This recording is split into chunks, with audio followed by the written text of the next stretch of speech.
السلام علیکم دوستو. آج کی ویڈیو میں ہم کچھ فیفا ورلڈ کپ کے حوالے سے بات کریں گے. جیسا کہ آپ کو پتہ ہے کہ فیفا ورلڈ کپ کے جو کہ اس وقت قطر میں ہو رہا ہے اس کے حوالے سے کنٹروورسی چل رہی ہے. اس کنٹروورسی کو ہم ڈسکس کریں گے اور ہم یہ بھی دیکھیں گے کہ مسلمانوں نے ایک بڑا ہائی مورل گراؤنڈ لیا ہوا ہے اور ان کو ایسا لگ رہا ہے کہ انہوں نے پہلی بار جو ہے کسی مسلم کنٹری نے جو ہے جو مغرب ہے یا ویسٹ ہے اس کو چیلنج کیا ہے کہ ان کی جو آئیڈیالوجیز ہیں، ان کے جو زندگی گزارنے کے نظریات ہیں یا ان کے کوئی بھی فلسفے ہیں وہ یونیورسل نہیں ہو سکتے. ٹھیک ہے، دنیا میں ہر ملک، ہر قوم اور ہر ریجن کے اپنے کچھ خاص قسم کے کلچرز ہو سکتے ہیں، ان کے اپنے کچھ سوچ ہو سکتی ہے، ان کی زندگی گزارنے کی کچھ آئیڈیالوجیز ہو سکتی ہیں. تو آپ نے ان کو بھی رسپیکٹ کرنا ہے. تو ہم مسلمانوں کو ایسا لگ رہا ہے کہ ہم نے پہلی دفعہ جو ہے مغرب کو جو حقیقی ڈائیورسٹی کی جو وہ ہر وقت گن گاتے رہتے ہیں، ان کے سامنے ہم نے ایک کیس رکھ دیا ہے اور ہم اب دیکھیں گے کہ وہ کس طرح سے ڈائیورسٹی کو رسپیکٹ کرتے ہیں اور دوسرے کنٹریز کے لاز کو اور کسٹم کو کس طرح رسپیکٹ کرتے ہیں. جیسا کہ وہ چاہتے ہیں کہ جب دوسرے ملک یا تیسری دنیا کے لوگ جب ویسٹ میں جائیں یا یورپ میں جائیں تو ان کے کلچرز ہیں یا ان کے جو نارمز ہیں یا ان کے جو رولز اینڈ ریگولیشنز ہیں اس کو ہم فالو کریں. تو بڑا انٹرسٹنگ سا ہمیں ایک تضاد بھی دکھتا ہے یورپ اور ویسٹ کے طرز عمل میں، اور کہیں نہ کہیں ہمارے سامنے مسلمانوں کی منافقت بھی آیا ہوتی. تو آج ہم جو بات کریں گے وہ مسلمانوں کے پوائنٹ آف ویو سے بات کریں گے، کیونکہ یہ چیز بڑی امپورٹنٹ ہے سمجھنا کہ یہ جتنے واقعات ہو رہے ہیں اس کو ہم مسلمان کس طرح سے پرسیو کر رہے ہیں، ہم کیا نیریٹو بنا رہے ہیں اور ہم کیا سمجھ رہے ہیں کہ یہ ہمارے لیے کوئی فتح ہے یا ہم کوئی صحیح کام کر رہے ہیں. تو یہ سمجھنا بہت ضروری ہے. اچھا، پہلے تو ہم تھوڑا سا سمجھیں کہ یہ جو ورلڈ کپ ہے، کیا ورلڈ کپ کسی ملک میں ہونا یہ بڑے فخر کی بات ہے؟ اس کو بھی تھوڑا سمجھنا چاہیے، کیونکہ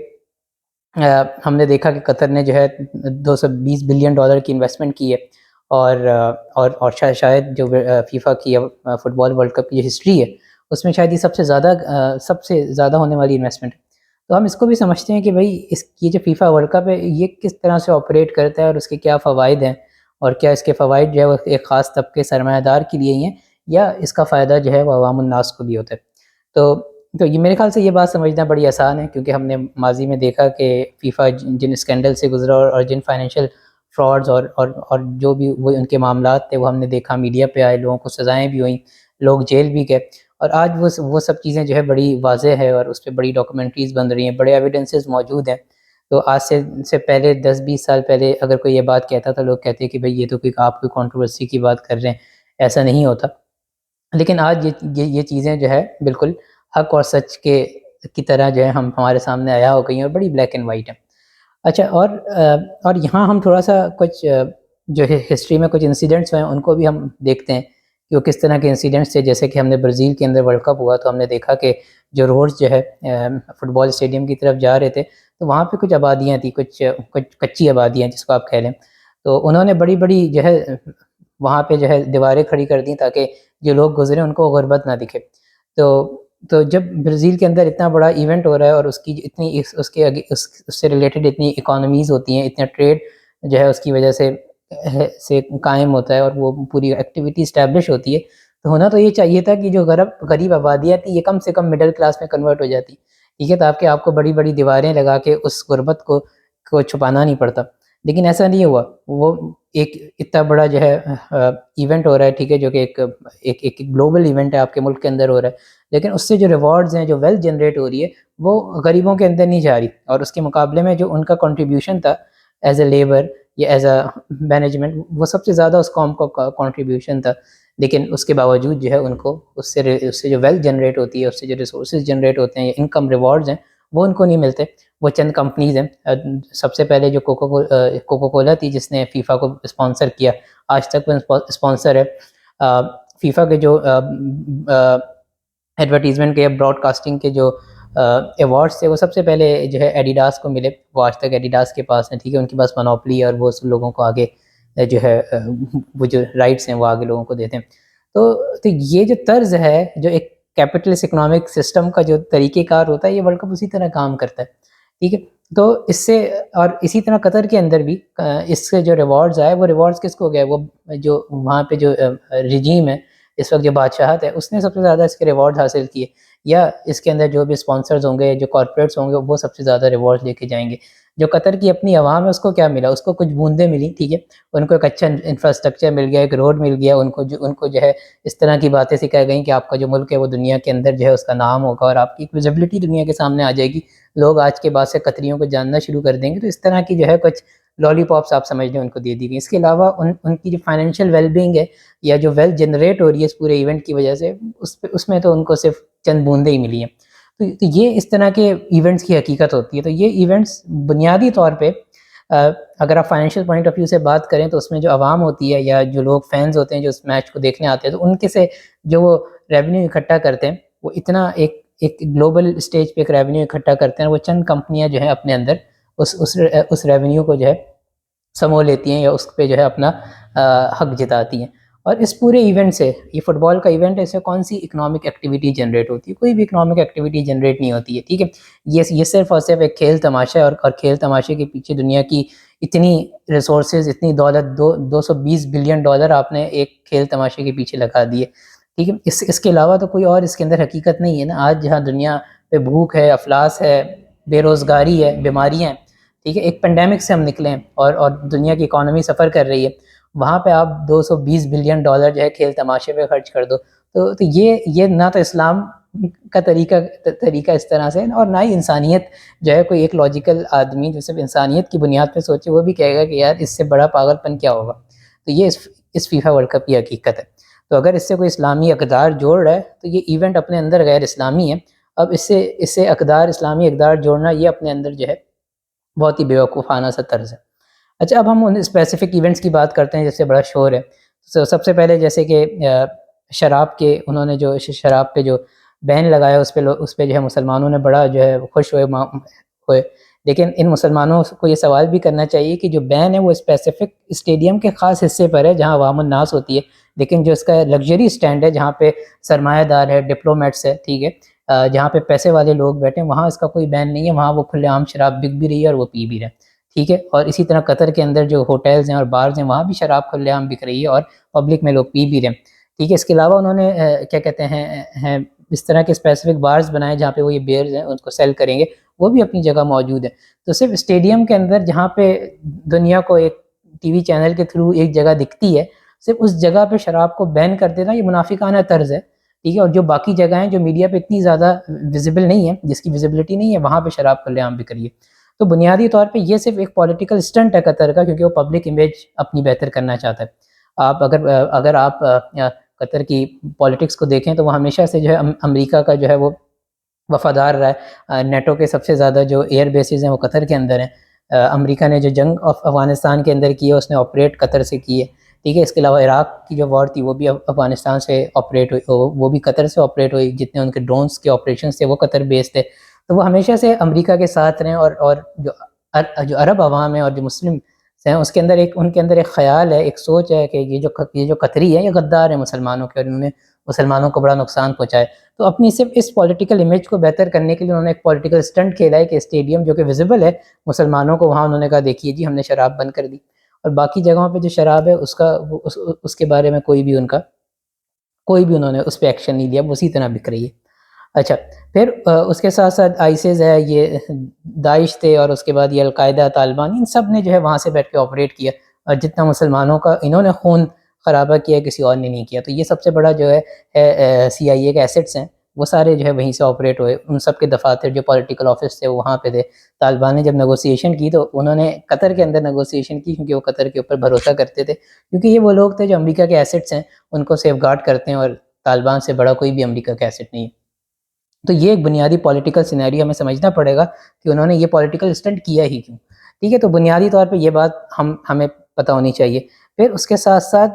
ایک اور بات جو بڑی تعجب کی ہے کہ جب آپ اس اگریمنٹ کے اندر انٹر ہو رہے تھے فیفا کا، جب آپ کو یہ ایوارڈ ہوا ورلڈ کپ، ٹھیک ہے، اس وقت تو آپ نے نہیں کہا کہ ہم جو ہے یہ شراب اور یہ فلانا ڈھمکانا جو چیزیں اس کو ہم بین کریں گے، اس وقت آپ نے ساری کنڈیشنلٹیز کو ایکسیپٹ کیا، کیونکہ آپ کو وہ ورلڈ کپ چاہیے تھا، آپ کو وہ سرمایہ چاہیے تھا، آپ کو یہاں پہ بیٹھ کے پروفیٹیئرنگ کرنی تھی، وہ سب آپ نے کیا، اس پہ آپ نے جو ہے اس ساری کنڈیشنلٹیز کو ایکسیپٹ کیا۔ لیکن جب ورلڈ کپ شروع ہونے سے 48 آورس پہلے آپ کا ایک دم سے ایمان جاگا کہ بھئی یہ جو کھلے ایریاز ہیں اسٹیڈیم کے یہاں پبلک ہوگی، وہاں پہ ہم کیسے شراب بیچ سکتے ہیں، ٹھیک ہے۔ تو صرف اتنے حصے کے لیے آپ کا ایمان جاگا، تو یہ عجیب سی بات نہیں ہے کہ آپ نے ایک پارٹی کو سے کچھ اگریمنٹس پہ آپ نے اگری کیا اور ان سے آپ نے ایک کانٹریکٹ کیا، ٹھیک ہے، تو وہیں پہ آپ کو جو ہے شراب کی بنیاد پہ یہ ایونٹ اور یہ پورا ورلڈ کپ نہیں لینا چاہیے تھا، لیکن آپ نے لیا۔ اور جب وہ پارٹی نے انویسٹ کر دیا اور وہ ڈیپلی انویسٹ ہو گئی پورے ایونٹ کے اندر، تو آپ نے آخر میں آ کے کہا کہ نہیں جی ہم تو جو ہے یہ جو شراب ہے یہ نہیں بیچنے دیں گے، کیونکہ جو مین اسپانسر ہے اسی کی سب سے بڑی کیا کہتے ہیں کمپنی ہے جس نے شراب بیچنی تھی، اور اس کی اسٹالز سے جس کو سب سے زیادہ نقصان ہوا ہے، وہ $75 ملین کا جو ہے اس پہ کلیم بھی فائل کر رہے ہیں۔ تو اب آپ نے جو ہے جب وہ ڈیپلی انویسٹ ہو گیا، اس کے پاس کوئی واپس جانے کا راستہ نہیں تھا، کیونکہ اس کی 20-22 سال کی انویسٹمنٹ تھی، اور اب ریوارڈ کمانے کا وقت آیا تو آپ نے کہا نہیں ہم آپ کو شراب نہیں بیچنے دیں گے۔ اور یہ جو آپ نے پورا طرز کیا اس کو آپ نے اسلام سے بھی جوڑ دیا۔ تو اب جو ہے اب تو اسلام کٹہرے میں آیا نا کہ یار یہ کیسا دین ہے، یہ کیسا مذہب ہے جو اگریمنٹ کرنے پہ تو آپ کو اجازت دے رہا ہے اور بعد میں جو ہے آپ کو کہہ رہا ہے کہ بھئی اچھا چلو اب ہمارا دین جاگا ہے تو ہم اگریمنٹ سے باہر ہو جاتے ہیں۔ تو یہ جو پورا طرز عمل ہے، یہ منافقانہ طرز عمل ہے، اس کی تو اسلام اجازت نہیں دیتا نا کہ آپ کسی سے کوئی وعدہ کریں اور اس کی وعدہ خلافی کریں، اس کا تو سب، اور وہ بھی ایک کمرشل اگریمنٹ، ٹھیک ہے، جس کو اسلام سب سے زیادہ سیف گارڈ کرتا ہے، کیونکہ کامرس کے اندر اگر آپ کے ٹرسٹ ڈیفیسٹ آ جائیں تو پوری مارکیٹ اس سے سفر کرتی ہے۔ تو آپ نے جو ہے وہاں پہ آپ نے دھوکہ دیا، ٹھیک ہے۔ تو آپ نے دو جگہ، پہلے تو آپ نے دین کو دھوکہ دیا جب آپ نے شراب والے کنڈیشن کو ایکسیپٹ کر کے ایک دھوکے سے ٹورنامنٹ لیا، اور بعد میں آپ کا ایمان جاگا، وہ بھی کچھ حد تک پولیٹیکل اسٹنٹ کے لیے، ٹھیک ہے، منافقانہ روش تھی آپ کی، در حقیقت آپ کا کوئی دین ایمان نہیں جاگا، آپ کی شرابیں جو ہے باقی ہوٹلز میں، بارز میں اور جو لگژری اسٹینڈ ہے اس میں بک رہی ہیں، سرمایہ دار، ڈپلومیٹس، بادشاہ سب پی رہے ہیں، لیکن آپ نے وہاں پہ جو ہے پبلک اسٹنٹ کرنے کے لیے آپ نے اس کو جو ہے بین کر دیا۔ اور جبکہ اس کا اچھا طریقہ یہ ہو سکتا تھا کہ جب دنیا آ رہی ہے اور آپ نے ایکسیپٹ کر ہی لیا ہے تو آپ رائٹ سائڈ پہ شرابیوں کو بٹھائیں اور لیفٹ سائڈ پہ بقول آپ کے جو مسلمان ہیں، ٹھیک ہے، ان کو آپ بٹھاتے ہیں، ٹھیک ہے، جنتی لوگوں کو بٹھاتے۔ تو یہ بھی آپ کر سکتے تھے، لیکن آپ نے پولیٹیکل اسٹنٹ کرنا تھا تو آپ نے ایک یہ روش اختیار کی۔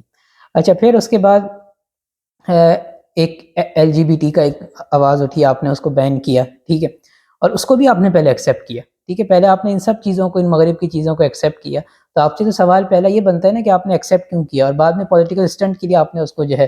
اس کو آپ نے ایکسیپٹ کر لیا کہ ہم نہیں مانیں گے۔ تو اگر آپ اتنے ہی دین ایمان والے ہیں تو LGBT تو بہت بات کی بات ہے نا۔ پہلی بات تو یہ کہ آپ نے جو ان کی، آپ سے سرمایہ داری نظام کا حصہ ہیں، آپ نے جو ان کو بیسس دے رکھی ہے، ٹھیک ہے، ان کے سرمایہ پہ جو آپ پل رہے ہیں، ٹھیک ہے، ان کے مفادات کے لیے جو آپ سیاست کرتے ہیں، پہلے تو آپ اس پہ بات کیجئے نا کہ اس کی کیا حقیقت ہے، اس سے نکلیے۔ صرف LGBT پہ نکل جانا یہ تو صرف ایک پولیٹیکل اسٹنٹ ہے، اور ہمیں بھی سمجھنا چاہیے کہ ہم جب کسی بھی چیز کو اور کسی بھی ایونٹ کو اگر ہم انالائز کریں تو اس کو ایک نیرو لینس کے ساتھ، ایک ٹنل ویو کے ساتھ انالائز نہ کریں، بلکہ اس کی حقیقتوں کو بھی سمجھنے کی کوشش کریں، ٹھیک ہے۔ کوئی بھی عمل اپنے خود سے ایک اچھا عمل نہیں ہوتا، اس کے ساتھ محرکات ہوتے ہیں، ٹھیک ہے، اس کے ساتھ ایکٹیویٹیز ہوتی ہیں، ایک ہسٹری ہوتی ہے۔ جب تک ہم اس ہسٹری کو نہیں سمجھیں گے تو وہ عمل دیکھنے میں شاید بہت ہی اچھا ہو، لیکن وہ ایک منافقانہ روش ہے، ٹھیک ہے۔ تو منافقت کہتے ہی اسے ہیں کہ دیکھنے میں تو بڑی زبردست اور اچھی چیز لگتی ہے، لیکن اس کے پیچھے حقیقت کچھ اور ہوتی ہے، لوگوں کو دھوکہ دینا ہوتا ہے، ڈسیپشن ہوتا ہے، جس کا آپ کہتے ہیں دجل کا نظام۔ وہ یہی دجل کا نظام ہے نا، جو حرکتیں تو بہت اچھی کرتا ہے لیکن اس کے مقاصد جو ہوتے ہیں، وہ چھپے ہوئے جو مقاصد ہوتے ہیں وہ بڑے برے ہوتے ہیں۔ تو ہمیں اس کو سمجھنا چاہیے، نہ کہ ہم سپرفیشل چیزوں کو دیکھیں اور بولیں واہ واہ کیا زبردست کام کر دیا ہے، ان سے بڑا کوئی مسلمان نہیں ہے، ٹھیک ہے۔ تو یہ کوئی دین کے لیے کام نہیں کر رہے، اور نہ ہی دین جو ہے وہ اتنا کمزور ہے کہ اس طرح کے اسٹنٹ سے جو ہے اس کو کوئی بڑائی ملے گی، کیونکہ دین کو ان اسٹنٹس کی ضرورت کبھی نہیں تھی، ٹھیک ہے۔ تو یہ اسٹنٹ جو ہے وہ اپنی ذات کے لیے، اپنے مفاد، اپنے سرمایے کے لیے کر رہے ہیں، اس سے زیادہ اس کی کوئی حقیقت نہیں ہے۔ تو ہمیں یہ سمجھنا چاہیے، نہ کہ ہم جو ہے بھاگے جو ہے ان پہ تعریفی کلمات کہیں اور ان کو جو ہے بڑے بڑے اسلامی لقب سے نوازیں۔ تو یہ رویہ جو ہے ہمیشہ منافقانہ ہوتے ہیں، اور یہ ہمیں ایک ایسی چیز کو فروغ دینے یا پروموٹ کرنے کے پیچھے لگا دیتے ہیں جو در حقیقت جو ہے بہت بری اور خراب ہوتی، ٹھیک ہے۔ اچھا، پھر اسی کے ساتھ قطر کا ایک اور آپ رویہ دیکھیے کہ پاکستان کے ساتھ اور بہت ساری تیسری دنیا کے ساتھ ان کے گیس کانٹریکٹس تھے، ٹھیک ہے، جو لانگ ٹرم گیس کانٹریکٹس تھے۔ جب یورپ کے اندر کرائسس آتا ہے تو انہوں نے وہ جتنے بھی لانگ ٹرم کانٹریکٹس تھے ان کو جو اس پہ انہوں نے ڈیفالٹ کیا، ٹھیک ہے، اور یورپ کو جو ہے انہوں نے پریمیم کے اوپر گیس دینا شروع کی، کیونکہ یورپ ہمیشہ سے گیس رشیا سے لیتا تھا۔ اب یہ سینکشنز اور یہ یوکرین اور رشیا کی وار آئی تو انہوں نے وہاں پہ سینکشنز لگائے کہ ہم رشیا سے کچھ نہیں خریدیں گے، ٹھیک ہے، اور تیسری دنیا کو بھی منع کر دیا کہ آپ بھی رشیا سے خود کچھ نہ خریدیں، ہم آپ پہ بھی وہ سینکشن لگا دیں گے۔ تو اب تیسری دنیا کے پاس گیس نہیں ہے اور یورپ پریمیم دے کے جو ہے وہ گیس قطر سے لے رہا ہے، اور قطر نے سارے لانگ ٹرم اگریمنٹ جو تیسری دنیا کے ساتھ تھا اس پہ ڈیفالٹ کیا، اور اس سے وہ پینلٹیز پے کر رہے ہیں۔ اور ہم جانتے ہیں کہ تیسری دنیا کے ساتھ جو اگریمنٹس ہوتے ہیں اس کی پینلٹیز کی بھی کوئی حقیقت نہیں ہوتی ہے، وہ جو ہے صرف کہتے ہیں نا کہ بس کچھ پینیز ہوتی ہیں جو انہوں نے پینلٹی کے نام پہ لکھی ہوئی ہوتی ہیں کلازز میں. تو یہ ان کے رویے ہیں تیسری دنیا کے ساتھ اور عوام کے ساتھ، اور یہ ان کے رویے ہیں کہ وہ کس طرح سے جو ایک بہت بڑی عوام ہے، بہت بڑا عوام الناس ہے جو اس بار سردیوں میں، کیونکہ یہ جو ہمارا ریجن ہے اس میں یہی سردیوں کے وقت ہوتے ہیں، اس میں انہوں نے جو ہے جو کانٹریکٹ سے ڈیفالٹ کیا ہے. انڈسٹریز جو ہیں وہ بند ہو رہی ہیں، جو آپ کا کنزیومر ہے اس کے پاس گیس نہیں ہے، اور ان اگریمنٹس پہ ڈیفالٹ کیا جو لانگ ٹرم تھے، ٹھیک ہے، جن کو آپ کو پہلے جو ہے میک شور کرنا تھا کہ آپ ان کے اگینسٹ جو ہے ڈیلیوریز کریں، اور بعد میں آپ کے پاس سرپلس ہے تو آپ بے شک اس کو جو ایک بعد میں مارکیٹ میں لوگ آ کے خریدنا چاہتے ہیں پریمیم پہ، ان کو آپ بالکل بیچیے. لیکن جو ایگزسٹنگ اگریمنٹس ہیں ان سے ڈیفالٹ کرنا، اس سے بڑی کیا کہتے ہیں کمرشل چیٹنگ کیا ہوگی جنہوں نے کی ہے. تو یہ ان کا طرز ہے ایک کمرشل لینڈسکیپ میں، یا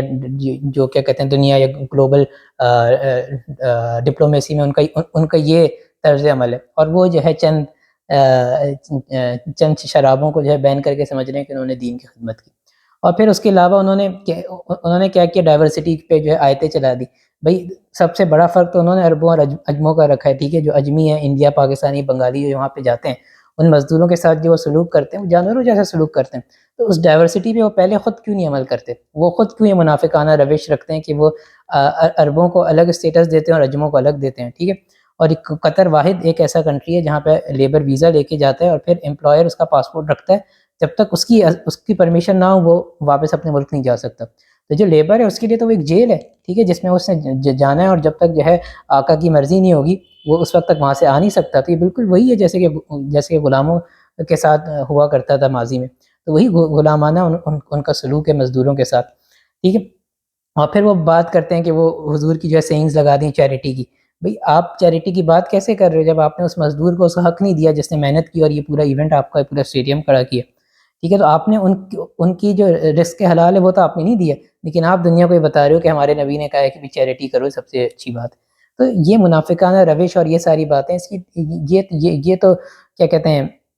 کوئی اچھی بات تو نہیں ہے جس کے اوپر ہم ان کو جو ہے اپریشیٹ کریں. اور دوسرا کہ وہ اسلام کے نام سے سارے کام کر رہے ہیں. تو آج اسلام کا ٹہرے میں نا کہ یار یہ کیسا منافقانہ مذہب ہے، یہ کرتا تو کچھ اور ہے لیکن اس کی سینگز جو ہے وہ بالکل ہی کیا کہتے ہیں متضاد ہے، ٹھیک ہے. تو ہمارے لیے بات ضروری ہے کہ ہم کسی بھی سوچ کو، کسی بھی نظریے کو یا کسی بھی ایکٹ کو جو ہو رہا ہو گلوبلی، اس کو ہم انالائز کریں تو اس کو ہولسٹک وے کے اندر انالائز کریں، نہ کہ ہم جو ہے چند ایکٹس کو اس کی سپرفیشل ویلیو پہ یا فیس ویلیو پہ ہم کہیں کہ بہت اچھا ہے، بلکہ اس کے ساتھ جڑے ہوئے محرکات ہیں، ایکٹیویٹیز ہیں، جو ہسٹوریکل ایونٹس ہیں، ٹھیک ہے، اس پورے پرسپیکٹو میں اس کا انالائز کریں اور دیکھیں کہ یہ سچ کے پیچھے کوئی منافقانہ عمل یا روش تو نہیں ہے، ٹھیک ہے. کیونکہ عربوں کی تاریخ رہی ہے پچھلے 100 سال میں کہ انہوں نے جو ہے ایک گلوبل پالیٹکس میں جتنی منافقت دکھائی ہے اتنی کسی نے نہیں دکھائی. اور انہوں نے جتنا جو ہے اس پورے جو سسٹم جو کہ ہیومینٹی اور انسانیت کی بنیاد پہ جو سسٹم موجود تھا اس کو ختم کرنے میں انہوں نے جو ویسٹ اور کیپٹلسٹ بلاک کا جو ساتھ دیا وہ کسی نے نہیں دیا. آج اگر یہ کیپٹلسٹ سسٹم قائم ہے تو اس کے پیچھے اربوں کی دولت ہے، ٹھیک ہے. ان کا وہ تیل ہے جو کہ کامن گڈس تھے، اس کی نیچر کامن گڈس کی تھی، ٹھیک ہے، وہ سب کو کم سے کم قیمت پہ مہیا ہونا چاہیے. انہوں نے اس کو کموڈٹی بنایا، مارکیٹ میں اس کو پروفٹ پہ بیچا، اور آج اس دولت کے بلبوتے پہ وہ جو ہے اس کیپٹلسٹ بلاک کو جو ہے سہارا دیے ہیں. تو یہ جو عرب ہیں اور عربوں میں جو قطر ہیں وہ سب سے آگے ہیں اس کاموں میں. تو ہمیں یہ بات سمجھنے کی ضرورت ہے کہ یہ سرمایہ داری نظام ہے یہ ہمیشہ مذہب کو